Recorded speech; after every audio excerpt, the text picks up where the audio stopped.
Olá, meu amado irmão, graça e paz do nosso Senhor Jesus. Com muita alegria que iniciamos a segunda parte do nosso estudo. Estudamos os pilares da fé, dentre eles colocamos algumas coisas sobre a cosmovisão cristã. Está no nosso canal, basta pesquisar como Pilares da Fé e você encontrará, caso você não tenha assistido. Assuntos de extrema importância, assuntos que nos edificam, que nos instruem acerca das Escrituras. Esta agora é a segunda fase. Este módulo nós chamamos de Vida Cristã. Para resumir o que vai ser o curso, Vida Cristã é a forma de se viver o cristianismo. Este conceito ele vem das Escrituras, não de homens, não minha, não sua. Mas o que as Escrituras dizem? É a palavra de Deus que vai dizer como o cristão deve viver. Assim, são temas muito práticos para as nossas vidas. Que Deus nos abençoe, que Ele nos capacite, que Ele ilumine as nossas mentes para que possamos entender mais da palavra de Deus. O assunto de hoje é sobre salvação. É o primeiro assunto deste curso de vida cristã. Eu convido você a separar o seu caderno, a sua caneta e a Bíblia. Faça suas anotações, anote suas dúvidas. Há uma novidade e eu quero te falar de primeira mão. Criamos um grupo de WhatsApp chamado Perguntas Bíblicas. E o objetivo do grupo é justamente esse. Que você possa colocar perguntas acerca das Escrituras e estaremos respondendo na medida do possível. Assim que possível estaremos respondendo. Perguntas relativas a este curso, perguntas relativas ao estudo passado, ou de repente em sua devocional você viu alguma coisa e ficou em dúvida, ou de repente você foi perguntado por alguém acerca de algum ponto das Escrituras, ou você viu algum programa, enfim, você tem uma dúvida bíblica e você gostaria de fazer. Este grupo é para isso. Não é um grupo de comunicação, um grupo de bate-papo, um grupo de comunhão, não é. Temos grupos assim, caso você não esteja, procure a sua liderança, procure a liderança da nossa igreja para colocarmos você neste grupo. Agora, este grupo que criamos chamado Perguntas Bíblicas, ele é unicamente para discutirmos acerca da palavra do Senhor. Discutirmos no seguinte ponto: você traga a sua pergunta e estaremos respondendo assim que possível. Então, que Deus nos abençoe neste momento de estudo. Primeiro ponto do Vida Cristã que abordaremos é sobre salvação. E você verá que ao final deste estudo você estará glorificando ao nosso Senhor por tamanha maravilha, tamanha graciosidade, tamanho amor sobre nossas vidas, a ponto de nos salvar. Nós dividiremos por fases. Apesar da salvação ser um ato único, o Senhor nos salvou, é um ato único, não existe a quebra desse processo, não existe uma parte do processo feita e a outra não existe.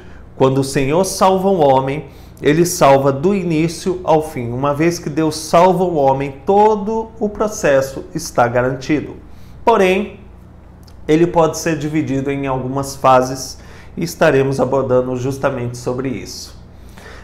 Quero ler com você Romanos 8, verso 29 e o verso 30, que diz assim: porquanto aos que de antemão conheceu, também os predestinou para serem conformes à imagem de seu Filho, a fim de que ele seja o primogênito entre muitos irmãos. E aos que predestinou, a esses também chamou. E aos que chamou, a esses também justificou. E aos que justificou, a esses também glorificou. Apesar do ato de salvação de Deus para com o homem ser um ato único, um ato que não será interrompido, não será cancelado em nenhuma das partes, quando Deus salva o homem, Ele simplesmente salva. Podemos dividir este ato em algumas fases. E é isso que estaremos conversando neste vídeo.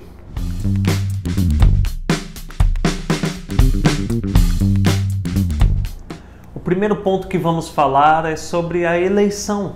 A Bíblia nos mostra que o Senhor nos elegeu, que somos eleitos do Senhor. Assim, eu queria compartilhar com você Efésios capítulo 1, verso 4, que diz assim: assim como nos escolheu nele antes da fundação do mundo para sermos santos e irrepreensíveis perante ele em amor, nos predestinou para ele, para a adoção de filhos por meio de Jesus Cristo, segundo o beneplácito de sua vontade, para louvor da glória de sua graça que ele nos concedeu gratuitamente no amado. A palavra do Senhor aqui nos mostra que o Senhor nos escolheu nele. Assim, é o Senhor que escolhe ao homem. Não é o homem que escolhe primeiro o Senhor, mas o Senhor que nos escolheu primeiro, é o que a palavra nos ensina. E este verso aqui também ensina a mesma coisa. O Senhor nos escolheu nele antes da fundação do mundo. O tempo que se dá essa escolha não é o hoje, não é a partir do momento que eu decido mudar a minha vida, mas ele aconteceu antes da fundação do mundo, para que sejamos santos e irrepreensíveis perante ele. Para que sejamos separados para ele, para que sejamos irrepreensíveis, pois Cristo cumpriu toda a justiça divina. Assim, somos irrepreensíveis diante desse Senhor. E nos tornamos filhos, para a adoção de filhos, foi que o Senhor nos predestinou para ele, por meio de Jesus Cristo. A motivação dessa escolha, da forma com que o Senhor nos predestinou, ou seja, já definiu o nosso destino antes da fundação do mundo, que o Senhor nos escolheu para sermos santos e irrepreensíveis antes da fundação do mundo. Essa escolha é segundo o beneplácito de sua vontade, como diz o verso 5. Assim, podemos confiar, temos um Deus bom, um Deus onisciente, um Deus que sabe todas as coisas, um Deus de amor. Ninguém seria melhor para escolher do que o próprio Deus. Ao ler este versículo, podemos confiar. O Senhor escolhe os seus antes da fundação do mundo, segundo o beneplácito de sua vontade. O objetivo dessa escolha é o que o verso 6 diz: para louvor da glória de sua graça, que ele nos concedeu gratuitamente no amado. Assim, o Senhor nos escolheu para ele. O Senhor nos escolheu com um objetivo: nos fazer santos e irrepreensíveis perante ele, segundo o beneplácito da vontade dele. Assim, não cabe ao homem questionar como o Senhor escolheu, o porquê escolheu. Mas devemos confiar, pois o nosso Deus, ele é bom, o nosso Deus, ele é justo, o nosso Deus é um Deus de amor, o nosso Deus é um Deus que sabe todas as coisas, é um Deus onisciente. Devemos glorificar ao Senhor, porque um dia o Senhor nos abriu os olhos, porque um dia o Senhor tocou em nossos corações. E essa escolha dele foi antes da fundação do mundo, para que possamos viver de forma santa e irrepreensível perante ele. Note que a vida cristã há uma forma de se viver. Esta forma de se viver é para o louvor da glória de sua graça. Assim, o cristão ele vive para a glória de Deus. Há uma forma de se viver o cristianismo que é para a glória do Senhor. Para isso você foi escolhido antes da fundação do mundo. Você que é cristão, você foi chamado, escolhido por Deus, predestinado por Deus para ser santo e irrepreensível, para viver para a glória do Senhor. Não há mais o que olhar para trás e querer a velha vida. Há uma forma de se viver o cristianismo e é para a glória do nosso Senhor. Eu queria que você abrisse também 2 Timóteo, capítulo 1, verso 9.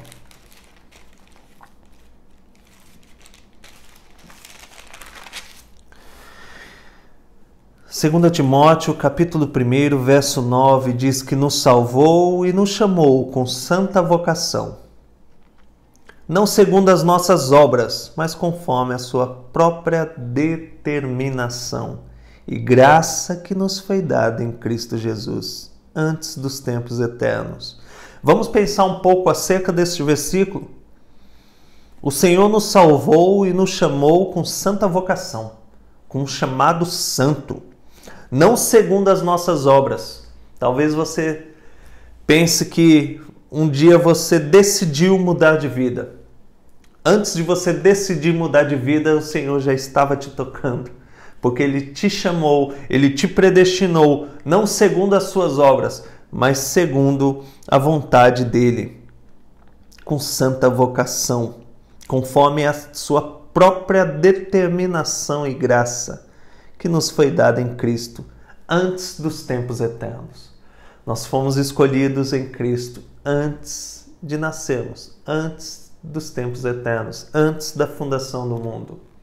Louvado seja o nosso Senhor, não por nosso mérito, não por nossas obras, mas segundo a sua vontade, segundo a sua própria determinação e graça que nos foi dada em Cristo Jesus. Louvado seja o nosso Senhor.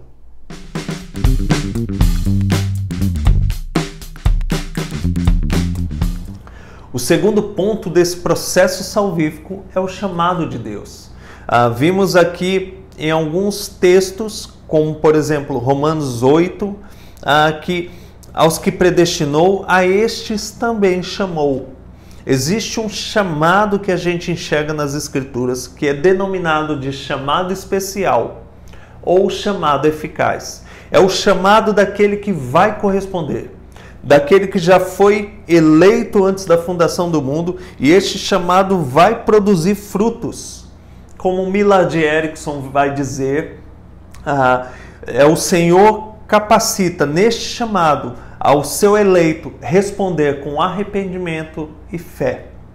É um chamado eficaz, é um chamado de pessoas que corresponderão, que dirão: sim, Senhor, eu creio em Ti, eu me arrependo. É um chamado eficaz, é um convite ao arrependimento daqueles que já foram eleitos e que corresponderão.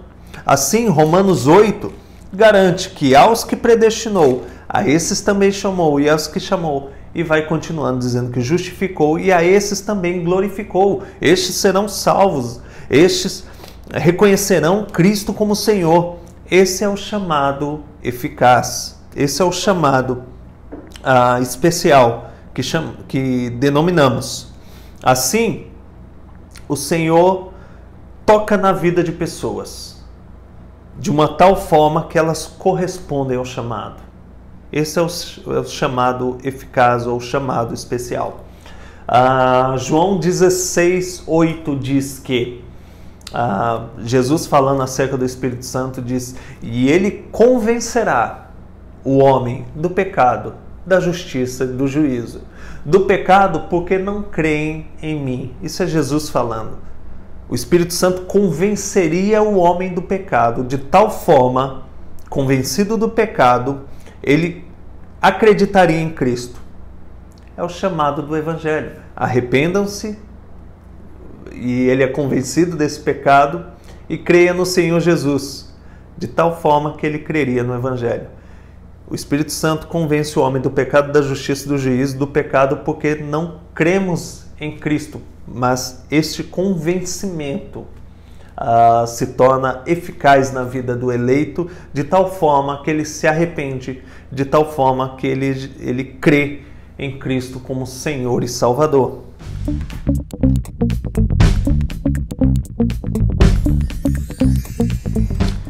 O terceiro ponto é regeneração. Algumas pessoas colocam a regeneração antes de chamado, porque tem um certo sentido. O chamado eficaz, o chamado em que o homem corresponde à mensagem do Evangelho, aquele que foi eleito, predestinado no Senhor, ouve a mensagem do Evangelho e corresponde, já houve um transformar de Deus. É fato que na prática essa sequência da ordem da salvação não nos afeta muito, basta entendermos cada ponto. Mas é verdade que para responder ao chamado tem que haver uma obra do Senhor. E assim, podemos ler em 1 Pedro, capítulo 1, verso 23, que diz assim: pois fostes regenerados, não de semente corruptível, mas de incorruptível, mediante a palavra de Deus, a qual vive e é permanente. É a palavra de Deus que nos regenerou, que nos fez nova criação, nova criatura. Essa é a palavra regeneração, nova criação, uma geração nova, algo novo, algo criado novamente, né? E o texto fala que nós fomos regenerados de uma semente incorruptível. Não foi o homem que um dia decidiu: devo mudar de vida, passarei a seguir o meu Senhor. É bem verdade que isso acontece, mas a semente gerada já é o Senhor regenerando o homem. É isso que a palavra diz. Não é de semente corruptível, pois a semente corruptível, o homem pode até ter uma reforma moral, mas ele não vive o cristianismo. Ele pode até frequentar uma igreja, viver por um tempo alguns ensinamentos do cristianismo, mas ele não tem um novo coração para viver o cristianismo. Assim, a regeneração é nova criatura. Nicodemos pergunta para Jesus o que ele deveria para ter a vida eterna. Jesus disse: necessário é nascer de novo. João 3,3 diz que em verdade vos digo, se alguém não nascer de novo, não poderá ver o reino dos céus. É o que diz João 3,3. O Senhor está dizendo ali que se não houver novo nascimento, não poderá ver o reino dos céus. Ezequiel 11:9 em diante, o Senhor fala através da sua palavra que colocaria o espírito no homem, tiraria o coração de pedra, colocaria um coração de carne, para que este homem pudesse viver os estatutos, ser obediente aos estatutos do Senhor. Assim, o homem natural não pode cumprir, não pode obedecer à vontade do Senhor, mas ao nascer de novo, uma regeneração, onde o Senhor tira um coração de pedra, incapaz de viver para a glória do Senhor, e coloca um coração de carne, capacitado a viver os estatutos, os ensinos, as ordenanças do Senhor. Não de semente corruptível, como diz 1 Pedro, mas de uma semente incorruptível. Assim, só respondemos ao chamado de forma eficaz, porque o Senhor nos regenerou, nos fez nascer de novo, nos deu nova vida em Cristo Jesus. O novo nascimento, a regeneração em Cristo. Glória ao nosso Senhor, porque não tínhamos a capacidade, estávamos mortos em nossos pecados e delitos, estávamos cegos espiritualmente, vivendo em um mundo de trevas. Mas o Senhor, aquele que nos elegeu, aquele que nos chamou e nos deu capacidade de responder esse chamado, por isso é chamado eficaz. Ele nos deu um novo coração, um novo nascimento. Fomos regenerados em Cristo Jesus. Louvado seja o nosso Senhor, porque não tínhamos a capacidade de corresponder ao chamado de Deus. Mas o Senhor trabalhou, colocou o seu Santo Espírito em nossas vidas, nos deu um coração capaz de ouvir a sua voz, de ouvir a sua palavra, o seu chamado, e dizer sim. Louvado seja Deus.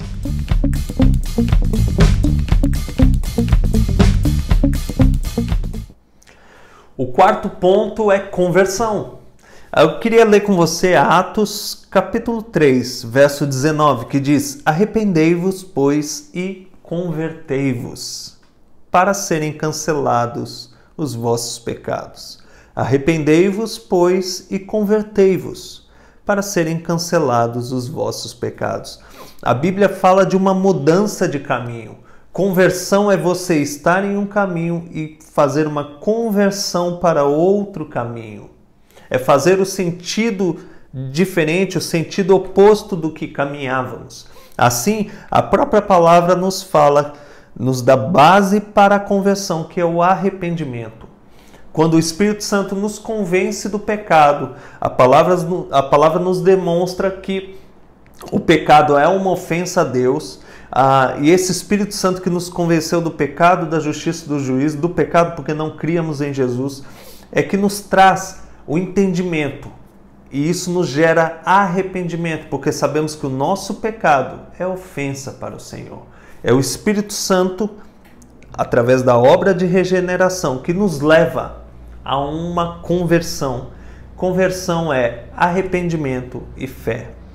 Arrependimento sem fé é remorso, não é mudança de caminho, não há outro caminho. Você pode até sentir tristeza, sentir se lamentar por algum ato, pela forma com que sua vida tem caminhado, mas sem a fé não há arrependimento, não há mudança de caminho.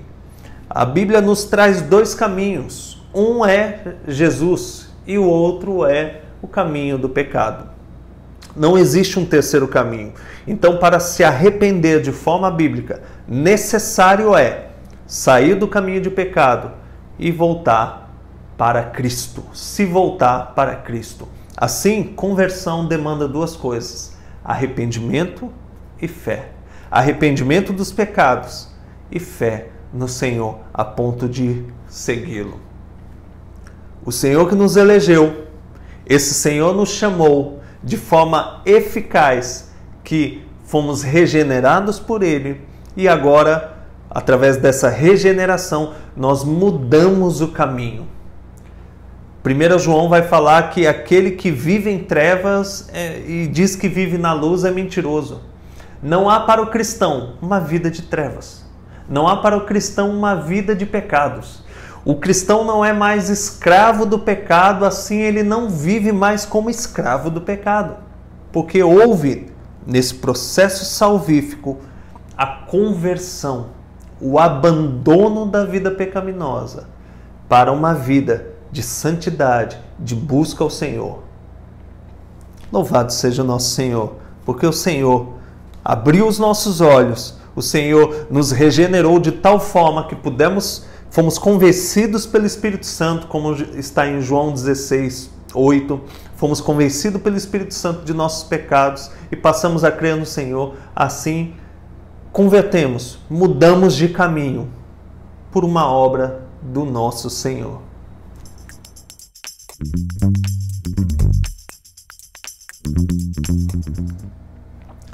Quinto ponto, justificação. O Senhor que nos elegeu, nos chamou de forma eficaz, porque Ele mesmo nos regenerou, que nos fez viver um caminho de conversão e que agora nos justifica.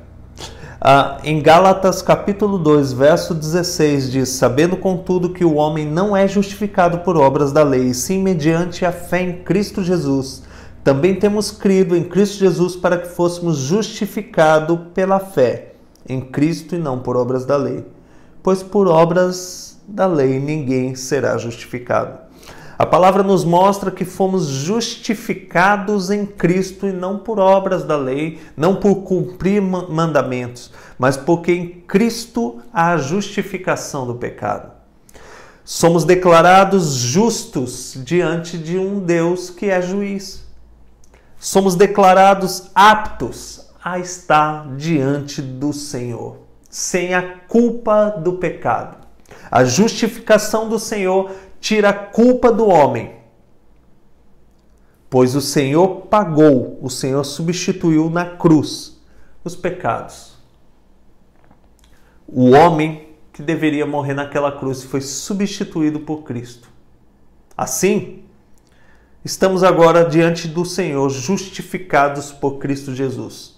Não porque cumprimos as obras, não, porque o Senhor pagou o preço na cruz do Calvário. É a cruz do Calvário que nos torna aptos a estarmos diante de Deus.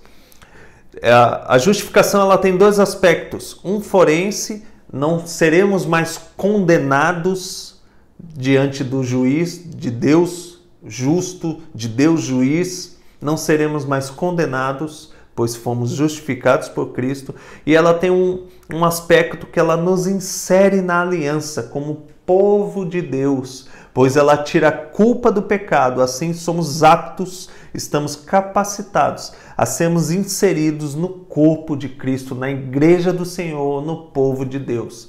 Não por obras de lei, mas porque Cristo nos justificou.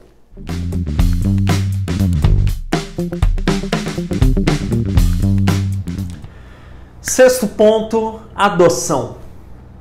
Vimos que aqueles que foram escolhidos nele antes da fundação do mundo, os eleitos do Senhor, foram chamados de forma eficaz porque foram regenerados, por isso mudaram seus caminhos, se converteram e uma vez que abandonaram o caminho de pecados por arrependimento e seguiram um caminho de fé em Cristo Jesus, essas pessoas foram justificadas por Cristo. Assim, elas foram adotadas como filhas, como filhos de Deus. Lemos em Efésios capítulo 1, verso 5, nos predestinou para ele para a adoção de filhos por meio de Jesus Cristo. O Senhor nos predestinou para nos tornarmos filhos de Deus. Se olharmos João capítulo 1, verso 12, diz: contudo, os que o receberam, aos que creram em seu nome, foi-lhes dado o poder de serem feitos filhos de Deus. Aos que o receberam, aos que creram, foi-lhes dado o poder de serem feitos filhos de Deus. É através da justificação do Senhor. Como eu disse, a justificação ela tem dois aspectos. Um forense que nos livra do juízo, pois somos justificados perante o juiz, que é Deus. Ela também nos insere no corpo de Cristo. Assim somos adotados como filhos de Deus, como vemos em Efésios 1:5. É o Senhor que nos adota. Temos um Deus que é o nosso Pai, não por nossas obras, mas porque pelas obras de Cristo fomos justificados. Veja que desde a eleição houve um caminho salvífico para nos tornar filhos de Deus. Como é lindo estudar a salvação que Deus dá ao homem. Como o caminho salvífico nos leva a entender que amor, que graça, que cuidado que o Senhor teve em todas as etapas. Não é porque nos tornamos merecedores, não nos arrependemos e tornamos os melhores a ponto de termos obras que nos garante sermos filhos de Deus, mas pela obra de Cristo é que somos, porque Ele nos predestinou para Ele, é que fomos adotados como filhos somente por meio de Cristo Jesus. Louvado seja Deus.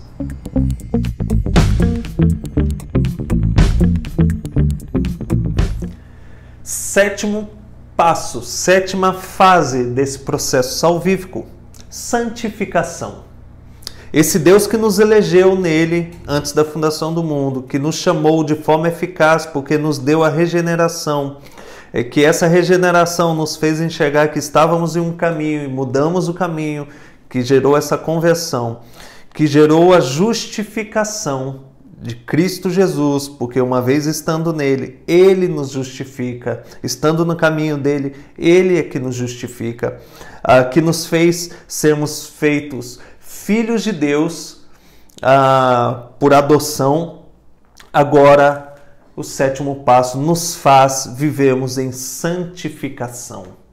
Abordamos que justificação é estarmos inculpáveis diante de Deus. Como lemos em Romanos, o Senhor nos predestinou para sermos santos e irrepreensíveis. A justificação, ela tira a culpa do nosso pecado, nos insere em seu corpo, nos faz sermos filhos de Deus, para vivermos em santidade. Enquanto a justificação nos livra do domínio do mal, a santificação é um processo em nossas vidas que nos faz buscarmos A santidade nos faz lutarmos contra o pecado. Somos chamados a lutar contra a nossa carne, contra a nossa natureza pecaminosa, agora vivendo nesse caminho que nós seguimos a partir do momento que mudamos do caminho do pecado, através da conversão. É a santificação que nos faz vivermos para o Senhor. É um processo. Já que não somos mais escravos do pecado, já que não somos mais dominados pelo pecado, agora nós somos chamados a vivermos em santidade para a glória do Senhor. Porque para isso o Senhor nos escolheu, para sermos santos e irrepreensíveis perante Ele. Santificação é um processo. Assim, eu queria ler Romanos 6, que diz: que diremos, pois? Permaneceremos no pecado para que seja a graça mais abundante? De modo nenhum. Como viveremos ainda no pecado nós, os que para ele morremos? Ou porventura ignorais que todos nós que fomos batizados em Cristo Jesus fomos batizados na sua morte? Fomos, pois, sepultados com ele na morte pelo batismo, para que, como Cristo foi ressuscitado dentre os mortos pela glória do Pai, assim também andemos nós em novidade de vida. Nós fomos regenerados, essa é uma nova natureza, uma nova geração, uma nova criatura. Não vivemos mais sob o domínio do mal, agora somos chamados, já que mudamos o caminho, já que nascemos novamente, nós enterramos aquela vida pecaminosa. Assim, não cabe mais para o cristão viver pecando continuamente, viver como se fosse escravo do pecado. O Senhor nos chamou para vivermos em santidade. Aqui entra a nossa responsabilidade. Somos chamados, orientados pela palavra do Senhor a lutarmos contra os nossos pecados. Se teu olho direito te faz pecar, arranca-o. Se tua mão direita te faz pecar, arranca-o. Arranca a sua mão. Há uma radicalidade, há um extermínio do pecado em nossas vidas. Assim, o pecado para o cristão não é mais um estilo de vida. O cristão não pode dizer que pecou porque não consegue viver em santidade. O cristão pode viver em santidade porque o Senhor tirou ele do domínio do pecado. Assim, o pecado é para o cristão um acidente, um erro. Não devemos viver na prática do pecado. 1 João vai dizer que se andamos nas trevas, estamos mentindo ao dizer que somos da luz. Não vivemos mais permanentes. Não temos mais uma vida pecaminosa. O pecado deve ser, na vida do cristão, um erro, uma falha. Assim, sempre que erramos, devemos confessar o nosso pecado ao Senhor, pois buscamos uma vida de santidade. E o pecado é uma ofensa ao nosso Senhor. O Senhor nos regenerou, o Senhor nos deu nova vida, o Senhor fez todo esse processo salvífico e nos deu uma responsabilidade de nos santificarmos. A santificação é um processo em nossas vidas, um ato de Deus que nos capacitou a viver em santidade e que nos coloca a responsabilidade de vivermos dessa forma. Que possamos viver para a glória do nosso Senhor, vivendo uma vida santa, uma vida pura, lutando contra o pecado.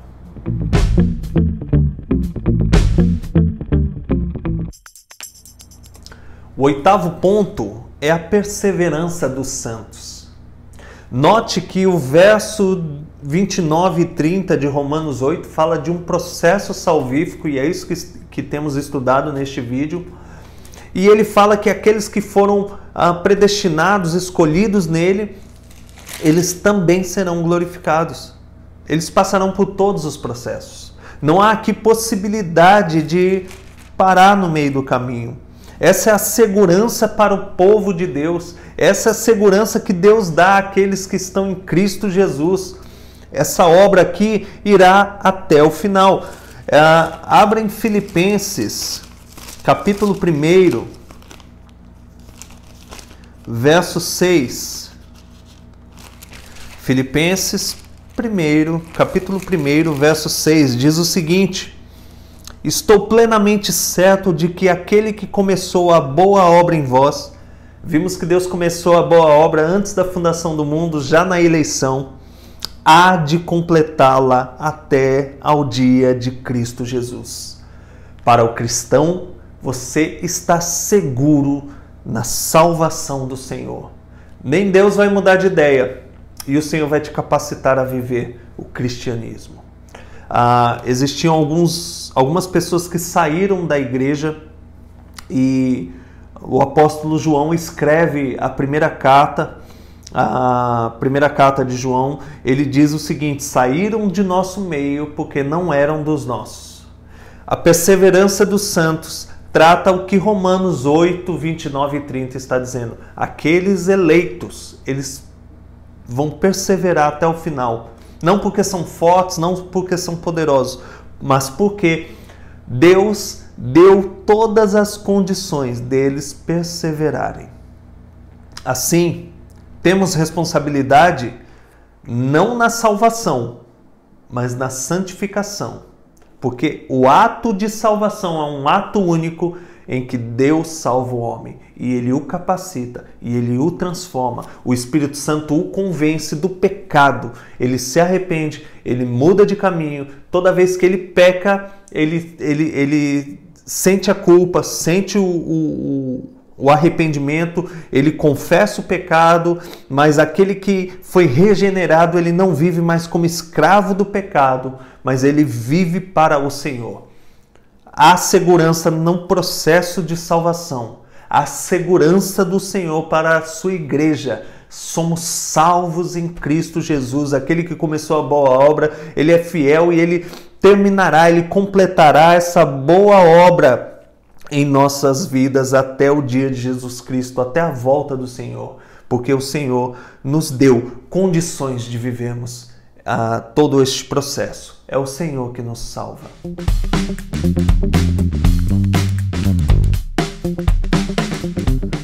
Nono ponto, nona fase do processo salvífico é a glorificação. O verso 30 diz que aos que predestinou, a esses também chamou, aos que chamou, a estes também justificou, e aos que justificou, a esses também glorificou. Falamos um pouco sobre glorificação no curso passado, na aula de consumação. Glorificação é quando o Senhor ressuscitará o homem, o corpo do homem. Assim o Senhor dará uma nova natureza, isenta da possibilidade de pecar. Eu queria que você abrisse em 1 Coríntios, capítulo 15, verso 42. 1 Coríntios 15, 42. Que diz assim: pois assim também é a ressurreição dos mortos. Semeia-se o corpo na corrupção, ressuscita na incorrupção. O Senhor nos dará um corpo incorruptível. Semeia-se em desonra, ressuscita em glória. Semeia-se em fraqueza, ressuscita em poder. Semeia-se corpo natural, ressuscita corpo espiritual. Se há corpo natural, há também corpo espiritual. O Senhor nos capacita, na glorificação, o Senhor nos dará um corpo isento de pecados. É o Senhor que nos transformará de tal forma. Se na justificação fomos libertos do domínio do pecado, na santificação passamos a viver lutando contra o pecado, não mais escravos, vivendo uma vida de santidade, lutando contra o pecado. Na glorificação, esse processo chega ao seu ápice e o Senhor nos dará um corpo ressurreto, isento da possibilidade de pecar. Assim, viveremos santidade de forma plena. Justificação, não somos mais dominados pelo pecado. Santificação, vivemos uma vida santa em luta contra o pecado, pois ele não tem mais domínio. Agora podemos viver uma vida de santidade, ainda lutando contra o pecado. Na glorificação, somos isentos da possibilidade de pecar. Não haverá pecado na Nova Jerusalém. Não haverá pecado quando o Senhor voltar, pois o Senhor nos dará um novo corpo. Essa é a glorificação do homem. Este é o último estágio. Que maravilha o processo salvífico. O Senhor que nos elegeu, nos chamou de tal forma, um chamado eficaz, porque Ele nos regenerou. Por isso correspondemos a esse chamado e por isso o chamado é eficaz. Dessa regeneração, entendemos, fomos convencidos pelo Espírito Santo, entendemos o nosso pecado, por isso nos arrependemos, mudamos de caminho e fizemos uma conversão em nossas vidas, agora seguindo a Cristo, porque seguimos a Cristo, fomos justificados em Cristo Jesus, porque fomos justificados, foi nos dado o poder de sermos adotados, sermos filhos de Deus. Como filhos de Deus, vivemos num processo de santificação. E nessa santificação, o Senhor nos faz perseverar até o final. Não daremos trégua, não abaixaremos a guarda para o pecado, não há como ser da luz e viver como escravo do pecado, não mais. Por isso essa perseverança é dada por Deus, é garantida por Deus. A palavra nos ensina a segurança dos que estão em Cristo Jesus. Aquele que iniciou a boa obra, Ele cumprirá em nossas vidas. E por último, o Senhor voltando, haverá glorificação, que é a ressurreição do nosso corpo, a isenção do pecado, a plenitude da santificação em nossas vidas, da santidade em nossas vidas. Porque esse Deus que começou com uma eleição, Ele nos elegeu para sermos santos e irrepreensíveis diante dEle. Esse é o processo de salvação em nossas vidas. O Senhor é que garante a salvação do homem. Ao Senhor pertence a salvação. Assim, temos a nossa responsabilidade de nos santificarmos, de vivermos para a glória dEle. Porque o Senhor nos deu um novo ser, uma nova vida. Necessário foi que nascêssemos de novo. E nascemos. O velho homem morreu no batismo e nascemos uma nova criatura para vivermos esse processo salvífico e entendermos que é o Senhor que nos deu e nos capacitou a vivermos isso. Louvado seja o nosso Senhor. Que este assunto seja motivo de louvor na sua vida. Sempre coloque em suas orações gratidão, porque não foram por nossas obras, mas por puro amor, por pura graça, por pura bondade de Deus, é que fomos salvos, transformados para o Senhor. Louvado seja Deus. Deus te abençoe, meu irmão.